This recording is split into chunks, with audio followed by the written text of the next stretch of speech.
Hello ಸ್ನೇಹಿತರೆ, ಎಲ್ಲರಿಗೂ ನಮಸ್ಕಾರ. ಆದಿಲಕ್ಷ್ಮಿ ಪುರಾಣ ಧಾರಾವಾಹಿಯ ಇಂದಿನ ಮತ್ತು ನಾಳೆ ಸಂಚಿಕೆಯಲ್ಲಿ ಏನಾಗುತ್ತೆ ಅಂತ ಈ ವಿಡಿಯೋದಲ್ಲಿ ಪೂರ್ತಿಯಾಗಿ ನೋಡ್ಕೊಂಬರೋಣ ಬನ್ನಿ. ಅದಕ್ಕೂ ಮುಂಚೆ ಯಾರೆಲ್ಲ ನಮ್ಮ ಚಾನಲ್ಗೆ ಸಬ್ಸ್ಕ್ರೈಬ್ ಆಗದೆ ಹಾಗೆ ವಿಡಿಯೋ ನೋಡ್ತಾ ಇದ್ರು ದಯವಿಟ್ಟು ಸಬ್ಸ್ಕ್ರೈಬ್ ಮಾಡಿ ಮತ್ತು ಸಪೋರ್ಟ್ ಮಾಡಿ. ಹಾಗೆ ಪಕ್ಕದಲ್ಲಿರುವ ಬೆಲ್ ಬಟನನ್ನು ಕ್ಲಿಕ್ ಮಾಡಿ. ಸಂಚಿಕೆಯಲ್ಲಿ ಮೊದಲಿಗೆ ಸಂಜೀವ ಮತ್ತು ಅಮೃತ ಇಬ್ಬರು ಕೂಡ ಡ್ರೆಸ್ ಚೇಂಜ್ ಮಾಡೋದಕ್ಕೆ ಅಂತ ಹೋಗಿರ್ತಾರೆ. ಆಗ ಅಮೃತ ಅವರು ರೂಮ್ ಒಳಗಡೆ ಡ್ರೆಸ್ ಚೇಂಜ್ ಮಾಡ್ತಿರ್ತಾರೆ. ಸಂಜೀವ್ ಅವರೇ ಇದ್ದೀರಾ ಅಂತ ಕೇಳ್ತಾರೆ. ಆಗ ಸಂಜೀವ್ ಅವರು ಹ್ಞೂ ಇದೀನಿ ಅಮೃತ ಅವರೇ, ಧೈರ್ಯವಾಗಿ ಬನ್ನಿ ಅಂತ ಹೇಳ್ತಾರೆ. ಆಗ ಸಂಜೀವ್ ಅವರು ಅಲ್ಲ ಅಮೃತ ಅವರು ಏನು ಹೇಳೋದಕ್ಕೆ ಪ್ರಯತ್ನ ಪಡ್ತಾಯಿದ್ರು, ನಾನು ಅವ್ರ ಜೊತೆ ಮಾತಾಡೋದು ಅವರಿಗೆ ಹತ್ತಿರ ಆಗ್ತಿರೋದು ಎಲ್ಲನೂ ಕೂಡ ಅವ್ರಿಗೆ ಅರ್ಥ ಆಗ್ತಿದೆ, ಅದಕ್ಕೆ ಏನೋ ಹೇಳ್ತಾ ಇದ್ರು ಅಂತ ಯೋಚನೆ ಮಾಡ್ತಿರ್ತಾರೆ. ಅಷ್ಟರಲ್ಲಿ ಅಮೃತ ಅವ್ರು ಕೂಡ ಬಂದ್ಬಿಡ್ತಾರೆ. ಆಗ ಸಂಜೀವ್ ಅವರು ಅಷ್ಟರಲ್ಲಿ ಅಮೃತ ನೀವು ಬಂದ್ರಿ ಅಂತ ಹೇಳ್ತಾರೆ. ಏನು ಹೇಳ್ತಾ ಇದ್ದೀರಾ ಸಂಜೀವ್ ಅವರೇ ಅಂತ ಕೇಳ್ತೀರಾ. ಅದು ಏನಿಲ್ಲ ಅಮೃತ ಅವರೇ, ನಾನು ಕೂಡ ಡ್ರೆಸ್ ಚೇಂಜ್ ಮಾಡ್ಕೋಬೇಕು ಅಂತ ಹೀಗೆ ಯೋಚನೆ ಮಾಡ್ತಿದ್ದೆ, ಅಷ್ಟರಲ್ಲಿ ನೀವು ಬಂದ್ರಿ ಅಂತ ಹೇಳಿದೆ ಅಷ್ಟೇ ಅಂತ ಹೇಳ್ತಾರೆ. ಸರಿ ಆಯಿತು, ನಾನು ಹೋಗ್ಬಿಟ್ಟು ಡ್ರೆಸ್ ಚೇಂಜ್ ಮಾಡ್ಕೊಂಬರ್ತೀನಿ, ಇಲ್ಲೇ ಇರಿ ಅಂತ ಹೇಳ್ಬಿಟ್ಟು ಸಂಜೀವ್ ಅವರು ಕೂಡ ಡ್ರೆಸ್ ಚೇಂಜ್ ಮಾಡ್ಕೊಂಡು ಬರ್ತಾರೆ. ಈ ಕಡೆ ಆದಿ ಮತ್ತು ಲಕ್ಷ್ಮಿ ಇಬ್ಬರು ಕೂಡ ಮನೆಗೆ ಬರ್ತಾರೆ. ಅಷ್ಟರಲ್ಲಿ ಮನೆಯವರೆಲ್ಲರೂ ಕೂಡ ಹೊರಗಡೆ ಬರ್ತಾರೆ. ಆದಿಗೆ ಸ್ವಲ್ಪ ಸಣ್ಣ ಪುಟ್ಟ ಗಾಯಗಳು ಕೂಡ ಆಗಿರುತ್ತೆ, ಹಣ್ಣಿನಲ್ಲಿ ಸ್ವಲ್ಪ ಹೇಟ್ ಆಗಿರುತ್ತೆ. ಅದು ನೋಡ್ಬಿಟ್ಟು ಮನೆಯವರೆಲ್ಲರೂ ಕೂಡ ಫುಲ್ ಟೆನ್ಷನ್ ಆಗಿಬಿಡ್ತಾರೆ. ಅದು ಏನಾಯ್ತೋ ಏನೋ ಮಾಡಿಕೊಂಡೆ, ಯಾರ ಹತ್ರನಾದ್ರೂ ಜಗಳ ಮಾಡ್ಕೊಂಡ್ಯಾ ಅಂತ ಹೀಗೆ ಒಬ್ಬೊಬ್ಬರಾಗೆ ಒಂದೊಂದು ಪ್ರಶ್ನೆನ ಕೇಳ್ತಾ ಹೋಗ್ತಾರೆ. ಆಗ ಆದಿಯವ್ರ ಚಿಕ್ಕಮ್ಮ ಇದ್ದವರು, ಅಲ್ಲ ನೀವು ಸ್ವಲ್ಪ ಹೊತ್ತು ಎಲ್ಲರೂ ಸುಮ್ಮನೆ ಇರ್ತೀರಾ, ಹೀಗೆ ಒಬ್ಬರ ಮೇಲೊಬ್ಬರೇ ಪ್ರಶ್ನೆ ಕೇಳ್ತಾ ಇದ್ರೆ ಅವ್ನು ಏನು ತಾನೇ ಉತ್ತರ ಕೊಡ್ತಾನೆ, ಸ್ವಲ್ಪ ಸುಮ್ಮನೆ ಇರ್ರಿ, ಆದಿ ಏನಾಯ್ತು ಅಂತ ಹೇಳಪ್ಪ, ಯಾಕೆ ಈ ಥರ ಹೇಟ್ ಮಾಡ್ಕೊಂಡಿದ್ಯಾ ನೀನು ಅಂತ ಕೇಳ್ತಾರೆ. ಆಗ ಆದಿಯವರು ಅದು ಅದು ಅಂತ ಹೀಗೆ ತಡವರಿಸ್ತಾ ಇರ್ತಾರೆ. ಆಗ ಲಕ್ಷ್ಮಿಯವರು ಏನಿಲ್ಲ, ಸ್ವಲ್ಪ ನೆಡವಿ ಬಿದ್ದ ಅಷ್ಟೇ ಅಂತ ಹೇಳ್ತಾರೆ.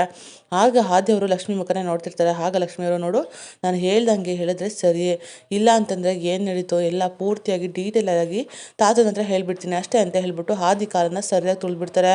ಆಗ ಆದಿಯವರು ಹಾ ಹಾ ಅಂತ ಹೀಗೆ ತಡವರಿಸ್ತಾ ಇರ್ತಾರೆ. ಏನಾಯಿತು ಆದಿ, ಹೇಳು ಆದಿ ಅಂತ ಕೇಳ್ತಿರ್ತಾರೆ. ಆಗ ಆದಿಯವರು ಅದು ಏನಿಲ್ಲ, ಸ್ವಲ್ಪ ಬಿದ್ದೆ ಅಷ್ಟೇ ಅಂತ ಹೇಳ್ತಾರೆ. ಆಗ ಲಕ್ಷ್ಮಿಯವರು ಹೌದು ತಾತ, ನೀವೆಲ್ಲರೂ ಭಯ ಪಟ್ಕೊಳೋಂಥದ್ದು ಏನೂ ಆಗಿಲ್ಲ, ಟೆನ್ಷನ್ ಮಾಡ್ಕೋಬೇಡಿ ನೀವು ಅಂತ ಹೇಳ್ತಾರೆ. ಆಗ ಆದಿಯವರು ಹೌದು, ನಾನು ಸ್ವಲ್ಪ ಕಾಲೇಜಲ್ಲಿ ಸ್ಟೆಪ್ಸ್ ಹತ್ರ ಕಾಲು ಸ್ಕಿಪ್ಪಾಗಿ ಬಿದ್ದೆ ಅಷ್ಟೇ ಅಂತ ಹೇಳ್ತಾರೆ. ಅಲ್ಲ ಅದಕ್ಕೆ ಇಷ್ಟೆಲ್ಲ ತರ್ಚುತ್ತಾ ಅಂತ ಕೇಳ್ತಾರೆ. ಹೌದು, ಅಂದರೆ ಸೈಡಲ್ಲಿ ಸ್ವಲ್ಪ ಕಂಬಿ ಇತ್ತು, ಸಿಮೆಂಟಿಂದು ಇದ್ರಲ್ಲಿ ದಿಂಡೆಲ್ಲ ಇತ್ತು, ಅದಕ್ಕೋಸ್ಕರ ತರ್ಚಿ ಈ ಥರ ಎಲ್ಲ ಆಯಿತು ಅಷ್ಟೇ ಅಂತ ಹೇಳ್ತಾರೆ. ಆಗ ಸರಿ ಆಯಿತು, ಹುಷಾರಾಗಿರ್ಬೇಕಲ್ವಾ ಅಂತ ನಾನು ಹೇಳಿದೆ ಅಂತ ಹೇಳ್ಬಿಟ್ಟು ಲಕ್ಷ್ಮಿಯವರು ಕೂಡ ಹೇಳ್ತಾರೆ. ಸರಿ ಅಂತ ಒಳಗಡೆ ಕರ್ಕೊಂಡು ಹೋಗ್ತಾರೆ. ಈ ಕಡೆ ಸಂಜೀವ ಮತ್ತು ಅಮೃತ ಇಬ್ಬರು ಕೂಡ ಡ್ರೆಸ್ ಚೇಂಜ್ ಮಾಡಿಕೊಂಡು ಮನೆಯವರೆಲ್ಲರೂ ಇರೋ ಜಾಗಕ್ಕೆ ಬರ್ತಾರೆ. ಆಗ ಮನೆಯವರೆಲ್ಲರೂ ತುಂಬಾ ಟೈಮ್ ಆಯಿತು ದೇವಸ್ಥಾನಕ್ಕೆ ಹೋಗೋದಕ್ಕೆ ಅಂತ ಹೀಗೆ ಮಾತಾಡ್ಕೊಳ್ತಿರ್ತಾರೆ. ಆಗ ಸಂಜೀವ ಮತ್ತು ಅಮೃತ ಬಂದ ತಕ್ಷಣ ಅಮೃತನ ಕೂದಲು ಒದ್ದೆ ಆಗಿರುತ್ತೆ ಅಂತ ಅವ್ರ ಅತ್ತೆಯವರು ನೋಡ್ತಾರೆ. ಅಲ್ಲಮ್ಮ ಅಮೃತ, ಇದೇನಿದು ಇಷ್ಟೊಂದು ಕೂದಲು ಒದ್ದೆ ಆಗಿದೆಯಲ್ಲ, ಜ್ವರ ಏನಾದರೂ ಬಂದರೆ ಏನು ಮಾಡೋದು ಅಂತ ಹೇಳ್ತಾ ಇರ್ತಾರೆ. ಹೌದಲ್ವಾ, ಒರೆಸ್ಕೋಬೇಕಲ್ವಾ ಅಂತ ಹೀಗೆ ಎಲ್ಲರೂ ಕೂಡ ಅಂದ್ಕೊಳ್ತಾ ಇರ್ತಾರೆ. ಆಗ ಸಂಜೀವ ಅಮ್ಮ ಇದ್ದವರು, ಅಲ್ಲ ಕಣೋ ಸಂಜೀವ, ನೀನಾದರೂ ಟವಲ್ ತಗೊಂಡು ಒರೆಸ್ಬೇಕಲ್ವಾ, ಅಷ್ಟು ಗೊತ್ತಾಗೋದಿಲ್ವ ನಿನಗೆ, ಸರಿ ಆಯಿತು ತಗೊಂಡು ಹೊರಿಸೋ ಅಂತ ಹೇಳ್ತಾರೆ. ಆಗ ಸಂಜೆ ಅವರು ಅಮ್ಮ ನಾನಾ ಅಂತ ಕೇಳ್ತಾರೆ. ಹೌದು ನೀನಲ್ಲದೆ ಮತ್ತಿನ್ಯಾರು, ಅಲ್ಲಿ ಟೈಮ್ ಆಯಿತು, ಪೂಜೆಗೆಲ್ಲ ರೆಡಿ ಮಾಡ್ಕೋಬೇಕು, ಸರಿನಾ ಅಂತ ಹೇಳ್ಬಿಟ್ಟು ಹೋಗ್ತಾರೆ.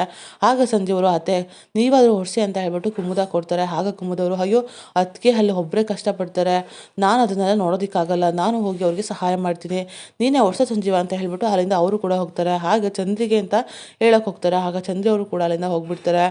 ಆಗ ಸಂಜೆ ಅವರು ಏನು ಮಾಡೋದು ಅಂತ ಗೊತ್ತಿಲ್ಲದೆ ಸರಿ ಅಂತ ಹೇಳ್ಬಿಟ್ಟು ಅಮೃತ ಅವ್ರ ಕೂದಲನ್ನ ಹೊರಿಸ್ತಾ ಇರ್ತಾರೆ. ಆಗ ಅಮೃತ ಅವರು ನಾನೇ ಹೊರಿಸ್ಕೊಳ್ತೀನಿ ಕೊಡಿ ಅಂತ ಹೇಳ್ತಾರೆ. ಆಗ ಸಂಜೆ ಅವರು ಪರವಾಗಿಲ್ಲ ನಾನು ಹೊರಿಸ್ತೀನಿ, ನೋವಾಯಿತು ಅಂತ ಅಂದರೆ ಹೇಳಿ ಅಷ್ಟೇ ಅಂತ ಹೇಳ್ಬಿಟ್ಟು ಅಮೃತ ಅವ್ರ ಕೂದಲನ್ನೆಲ್ಲ ಹೊರಿಸ್ತಾ ಇರ್ತಾರೆ. ಆಗ ಅಮೃತ ಅವರು ನಾನು ಹೇಳಬೇಕು ಅಂತ ಅಂದ್ಕೊಂಡಾಗೆಲ್ಲ ಏನಾದರೂ ಒಂದು ತೊಂದರೆ ಆಗ್ತಾನೆ ಇದೆ, ಆದರೆ ಹೇಳಬೇಕು ಅಂತ ಅಂದ್ಕೊಂಡ್ರನ್ನ ಖಂಡಿತವಾಗ್ಲೂ ಸಂಜೀವ್ ಅವ್ರ ಹತ್ರ ಹೇಳಲೇಬೇಕು ಅಂತ ಯೋಚನೆ ಮಾಡ್ತಿರ್ತಾರೆ. ನಂತರ ಇಬ್ಬರು ಕೂಡ ದೇವಸ್ಥಾನಕ್ಕೆ ಬರ್ತಾರೆ. ಆಗ ದೇವಸ್ಥಾನದಲ್ಲಿ ಪೂಜೆ ಕೂಡ ಆಗುತ್ತೆ. ಅಮೃತ ಅವ್ರಿಗೆ ತಾಳಿನ ಅರಿಶಿನ ದಾರನ ತೆಗೆಸ್ಬಿಟ್ಟು ತಾಳಿನ ಕೂಡ ಹಾಕಿಸ್ತಾರೆ. ಆಗ ಸಂಜೆ ಅವರು ಕರಿಮಣಿ ಮಾಂಗಲ್ಯನ ಕೂಡ ಹಾಕ್ತಾರೆ. ಆಗ ಎಲ್ಲರೂ ಕೂಡ ತುಂಬಾ ಖುಷಿ ಪಡ್ತಾರೆ. ಪೂಜೆನೂ ಕೂಡ ಸುಸೂತ್ರವಾಗಿ ಆಗುತ್ತೆ. ಈ ಕಡೆ ಪಾವನಿಯವರು ಹೊರಗಡೆ ಇರ್ತಾರೆ. ಆಗ ಲಕ್ಷ್ಮಿಯವರು ಅಕ್ಕ ಅಕ್ಕ ಅಂತ ಹೇಳ್ಬಿಟ್ಟು ಬಂದು ಹ್ಯಾಪಿ ವುಮೆನ್ಸ್ ಡೇ ಅಕ್ಕ ಅಂತ ವಿಶ್ ಮಾಡ್ತಾರೆ. ಅವರು ಕೂಡ ರಿಟರ್ನ್ ವಿಶ್ ಮಾಡ್ತಾರೆ. ಅಕ್ಕ ನಿಮಗೋಸ್ಕರ ನನ್ನ ಕಡೆಯಿಂದ ಸ್ಮಾಲ್ ಗಿಫ್ಟ್ ಅಂತ ಹೇಳ್ತಾರೆ. ಅಲ್ಲ ಲಕ್ಷ್ಮಿ, ಇದೆಲ್ಲ ಯಾಕೆ ತರಕ್ಕೆ ಹೋದೆ, ನೀನು ಓದ್ತಾ ಇರೋ ಹುಡುಗಿ, ನಿನ್ನ ಖರ್ಚಿಗೆ ಅಮೌಂಟ್ ಅಂತ ಏನಾದರೂ ಬೇಕಾಗುತ್ತೆ, ನೀನು ನೋಡಿದ್ರೆ ಇದಕ್ಕೆಲ್ಲ ಅಮೌಂಟ್ ಹಾಕ್ಕೊಂಡು ಏನು ಇದೆಲ್ಲ ಲಕ್ಷ್ಮಿ ಅಂತ ಹೇಳ್ತಾರೆ. ನೋಡಿ ಅಕ್ಕ, ನೀವು ನನಗೆ ಅಕ್ಕ ಇದ್ದಾಗೆ, ಇದಕ್ಕೆಲ್ಲ ಏನು ಜಾಸ್ತಿ ಖರ್ಚಾಗಿಲ್ಲ ಅಕ್ಕ, ನೀವು ಅದರಲ್ಲೂ ತಲೆ ಕೆಡಿಸ್ಕೊಬೇಡಿ, ನೀವು ನನಗೆ ಒಂಥರ ಸ್ಪೆಷಲ್ ಅಂತ ಅನ್ಸಿದ್ರಿ ಅದಕ್ಕೋಸ್ಕರ ಅಂತ ಹೇಳ್ತಾರೆ. ಇನ್ನೂ ಸ್ಪೆಷಲ್ಲ ಯಾಕೆ ಲಕ್ಷ್ಮಿ ಅಂತ ಕೇಳ್ತಾರೆ. ಅಲ್ಲ ಅಕ್ಕ, ನನಗೆ ಈ ಮನೆಯಲ್ಲಿ ತಾತ ಅಜ್ಜಿ ಬಿಟ್ಟರೆ ನೀವೇ ನನಗೆ ಸಪೋರ್ಟಿವ್ ಆಗಿ ನಿಂತಿರೋರು, ಎಲ್ಲರೂ ಕೂಡ ವಿರುದ್ಧವಾಗಿ ಮಾತಾಡಿದ್ರು ಕೂಡ ನೀವು ನನಗೆ ಯಾವಾಗಲೂ ಸಪೋರ್ಟಿವ್ ಆಗಿ ಇರ್ತೀರಾ, ಅದು ನನಗೆ ಧೈರ್ಯ ಅಕ್ಕ. ಅಷ್ಟೇ ಅಲ್ಲದೆ ನೀವಾಯಿತು, ನಿಮ್ಮ ಪಾಡಾಯಿತು, ನಿಮ್ಮ ಕೆಲಸ ಆಯಿತು ಅಂತ ಎಷ್ಟು ನೀಟಾಗಿ ಮಾಡ್ತೀರಾ, ಯಾರನ್ನಾದ್ರೂ ಮೆಚ್ಚೋಕ್ಕಾಗಲಿ ಯಾರಾದರೂ ಹೊಗಳಿ ಅನ್ನೋ ಉದ್ದೇಶಕ್ಕಾಗಲಿ ನೀವೇನು ಮಾಡೋದಿಲ್ಲ. ನಿಜವಾಗ್ಲೂ ಅಕ್ಕ ನಿಮ್ಮನ್ನು ನೋಡಿ ಕಲಿಬೇಕು. ನೀವು ತುಂಬಾ ಸಾಫ್ಟು, ಆದರೆ ನಾನು ಮಾತ್ರ ಅಷ್ಟೊಂದಲ್ಲ. ಆದರೆ ನಿಮ್ಮನ್ನು ನೋಡಿ ಮನೆ ಸೊಸೆಯಾಗಿ ಹೇಗಿರಬೇಕು ಅನ್ನೋದನ್ನ ಕಲ್ಕೊಳ್ತೀನಿ ಅಂತ ಹೇಳ್ತಾರೆ. ಆಗ ಪಾವನಿಗೂ ಕೂಡ ತುಂಬಾ ಖುಷಿಯಾಗುತ್ತೆ. ಇಬ್ಬರು ಕೂಡ ಒಬ್ರಿಗೊಬ್ರು ಹಗ್ ಮಾಡ್ಕೊಳ್ತಾರೆ.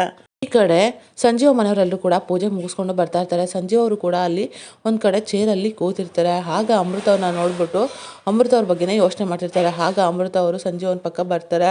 ಸಂಜೀವ್ ಅವರೇ, ನಿಮ್ಮ ಜೊತೆ ಏನೋ ಮಾತಾಡಬೇಕಿತ್ತು ಅಂತ ಹೇಳ್ತಾರೆ. ಆಗ ಸಂಜೀವ್ ಅವರು ಅಮೃತ ಅವರೇ ಹೇಳಿ, ಯಾವಾಗಿಂದ ಏನೋ ಹೇಳಬೇಕು ಅಂತ ಹೇಳ್ತಾ ಇದ್ರಿ, ಆದರೆ ಏನಂತಾನೆ ಗೊತ್ತಾಗಲಿಲ್ಲ, ಏನು ಹೇಳಿ ಅಂತ ಹೇಳ್ತಾರೆ. ಆಗ ಅಮೃತ ಅವರು, ಸಂಜೀವ್ ಅವರೇ, ನೀವು ನನ್ನ ಜೊತೆ ಮಾತಾಡೋದಕ್ಕೆ ಪ್ರಯತ್ನ ಪಡ್ತಿರೋದು, ನೀವು ನನಗೆ ಹತ್ರ ಆಗೋದಕ್ಕೆ ಪ್ರಯತ್ನ ಪಡ್ತಾ ಇರೋದು ನನಗೆ ಇತ್ತೀಚೆಗೆ ಇಷ್ಟ ಆಗ್ತಿದೆ ಅಂತ ಹೇಳ್ಬಿಡ್ತಾರೆ.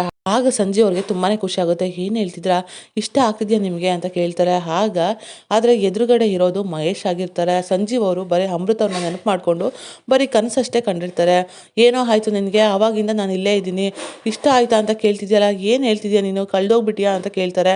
ಆಗ ಸಂಜೀವ್ ಅವರು, ಅಲ್ಲ ನೀವು ಯಾವಾಗ ಬಂದ್ರಿ ಅಂತ ಕೇಳ್ತಾರೆ. ಅಯ್ಯೋ ನಾನು ಆವಾಗಲೇ ಬಂದೆ, ಬಾರಪ್ಪ ಗೊತ್ತಾಯ್ತು ಹೊರಡೋಣ ಅಂತ ಹೇಳ್ಬಿಟ್ಟು ಕರ್ಕೊಂಡು ಹೋಗ್ತಾರೆ. ಆಗ ಎಲ್ಲರೂ ಕೂಡ ಆಟಕ್ಕೆ ಕೂತ್ಕೊಳ್ತಾರೆ. ಆದರೆ ಸಂಜೀವ ಮತ್ತು ಅಮೃತಗೆ ಸ್ವಲ್ಪ ಜಾಗ ಇರೋದಿಲ್ಲ. ಆಗ ಮಹೇಶ್ ಅವರು ಚಂದ್ರನ ತೊಡೆ ಮೇಲೆ ಕರೆದು ಕೂರಿಸ್ಕೊಳ್ತಾರೆ. ಅಡ್ಜಸ್ಟ್ ಮಾಡ್ಕೊಳ್ಳೋಣ ಬಾರಪ್ಪ ಸಂಜೀವ ಅಂತ ಹೇಳ್ತಾರೆ. ಸಂಜೀವ್ ಅವರು ಕೂಡ ಕೂತ್ಕೊಳ್ತಾರೆ.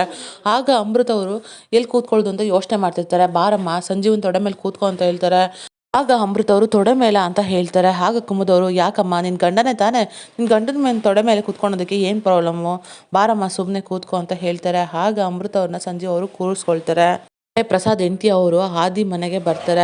ಆಗ ಮನೆನ ನೋಡ್ಬಿಟ್ಟು ಅಲ್ಲಿ ಗಿಡಗಳನ್ನು ನೋಡ್ಬಿಟ್ಟು, ಅಯ್ಯೋ ಎಲ್ಲ ಬಾಡೋಗಿದೆಯಲ್ಲ, ನಾನು ಇಲ್ಲದೆ ಇನ್ನು ಮುಂದೆ ಎಲ್ಲನೂ ಕೂಡ ಸರಿ ಮಾಡ್ತೀನಿ ಅಂತ ಯೋಚನೆ ಮಾಡಿಕೊಂಡು ಮನೆ ಒಳಗಡೆ ಬರ್ತಾರೆ. ಆಗ ಮನೆಯವರೆಲ್ಲರೂ ಕೂಡ ಊಟಕ್ಕೆ ಕೂತಿರ್ತಾರೆ. ಈ ಕಡೆ ಲಕ್ಷ್ಮಿ ಅವರು ಪಾವನಿಗೆ ಸಹಾಯ ಮಾಡೋದಕ್ಕೆ ಅಂತ ಕಿಚನ್ನಿಗೆ ಬಂದಿರ್ತಾರೆ. ಆಗ ಪಾವನಿಯವರು, ಲಕ್ಷ್ಮಿ ನೀನು ಹೋಗಿ ಓದ್ಕೋ, ಯಾಕೆ ಹಿಂಗೆ ಮಾಡ್ತಿದ್ಯಾ ಅಂತ ಕೇಳ್ತಾರೆ. ಆಗ ಲಕ್ಷ್ಮಿ ಅವರು, ಇರಲಿ ಬಿಡಕ್ಕ, ನಮ್ಮನೆ ಕೆಲಸ ನಾನೇ ಮಾಡಬೇಕಲ್ವಾ, ನಿಮಗೆ ಸ್ವಲ್ಪ ಪಾತ್ರೆ ತೊಳ್ಕೊಡ್ತೀನಿ ಅಂತ ಹೇಳ್ಬಿಟ್ಟು ಪಾತ್ರೆನ ತೊಳಿತಾ ಇರ್ತಾರೆ. ಅಷ್ಟರಲ್ಲಿ ಪ್ರಸಾದ್ ಹೆಂಡತಿ ಮನೆ ಕೆಲಸದವಳಾಗಿರೋದ್ರಿಂದ ಓಡೋಡಿ ನಾನು ಬಂದೆ ಅಂತ ಬಂದ್ಬಿಡ್ತಾಳೆ. ಆಗ ಮನೆಯವರೆಲ್ಲರೂ ಕೂಡ ಅವಳನ್ನೇ ನೋಡ್ತಿರ್ತಾರೆ. ಆಗ ಕಿಚನ್ನಿಗೆ ಬಂದ್ಬಿಟ್ಟು ಲಕ್ಷ್ಮಿನ ನೋಡ್ಬಿಡ್ತಾರೆ. ಲಕ್ಷ್ಮಿ ಪಾತ್ರೆ ತೊಳಿತಿದ್ದನ್ನ ನೋಡ್ಬಿಟ್ಟು, ಅಲ್ಲ ನಾನಿನ್ನೂ ಹೋಗಿ 2 ತಿಂಗಳಾಗಿಲ್ಲ, ಆಲ್ರೆಡಿ ಯಾರೋ ಹೊಸ್ದಾಗಿ ಬಂದಿರೋ ಕೆಲಸದವಳನ್ನ ಇಟ್ಕೊಂಡಿದ್ದೀರಾ, ನನ್ನ ಜಾಗನ ಅವಳಿಗೆ ಕೊಟ್ಟಿದ್ದೀರಾ ನೀವು. ನಾನು ಏನೋ ಅಂದ್ಕೊಂಡಿದ್ದೆ, ನನ್ನ ಹಟ್ಟಿಗೆ ಯಾರನ್ನೂ ಕೂಡ ಕರ್ಕೊಂಬರಲ್ಲ ಅಂತ, ಆದರೆ ಇವಳನ್ನ ಮನೆ ಕೆಲಸದವಳಾಗಿ ಕರ್ಕೊಂಬಂದಿದ್ದೀರಾ ನೀವು ಅಂತ ಹೇಳ್ಬಿಡ್ತಾರೆ.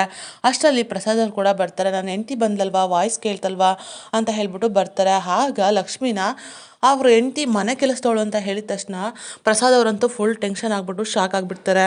ಆಗ ಮನೆಯವರೆಲ್ಲರೂ ಕೂಡ ಇವಳು ಯಾಕೆ ಈ ರೀತಿ ಆಡ್ತಾಳೆ ಅಂತ ನೋಡ್ತಿರ್ತಾರೆ. ಆಗ ಆದಿ ಅವರು, ಕರೆಕ್ಟಾಗಿ ಹೇಳ್ದೇನಾಗಿ, ನಿಜವಾಗ್ಲೂ ಕರೆಕ್ಟಾಗಿ ಹೇಳ್ತಾ ಇದೆಯಾ ನೀನು ಅಂತ ಹೇಳ್ತಾರೆ. ಅಷ್ಟರಲ್ಲಿ ಧರ್ಮರಾಜ್ ಅವ್ರು ಕೂಡ ಬರ್ತಾರೆ.